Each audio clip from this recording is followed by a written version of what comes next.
Video start करण्याआधी माझ्या चॅनलला नक्की सबस्क्राईब करा. गुड मॉर्निंग फ्रेंड्स, कसे आहात तुम्ही? तर आजचा माझा हा ब्लॉग नक्की बघा, खूप छान होणार आहे. तर मी आज बनवणार आहे तुमच्यासाठी आंब्याचा रस. तर ही नक्की बघा तुम्ही. उन्हाळा आला की आपल्याला वाटतं चला आता आंब्याचा रस बनवूया.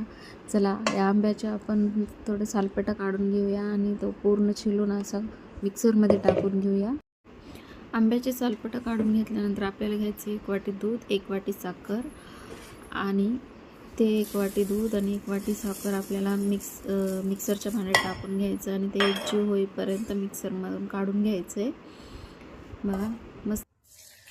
त्याआधी चॅनलला माझ्या नक्की सबस्क्राईब करायला विसरू नका.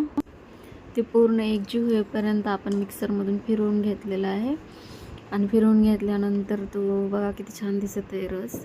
आणि तो एका वाटीत काढून घ्यायचं आहे पातेल्यामध्ये आणि फ्रीजमध्ये ठेवायचं. मस्त असा रस बनवला आहे आपण. तुम्ही पण ट्राय करा आणि बनवल्यानंतर त्याला फ्रीजमध्ये ठेवा. फ्रीजमध्ये ठेवल्यानंतर थंड झाल्यानंतर तो पिण्यासाठी पण चांगलं आहे आणि चपाती आणि पोळीसोबत पण तुम्ही खाऊ शकता.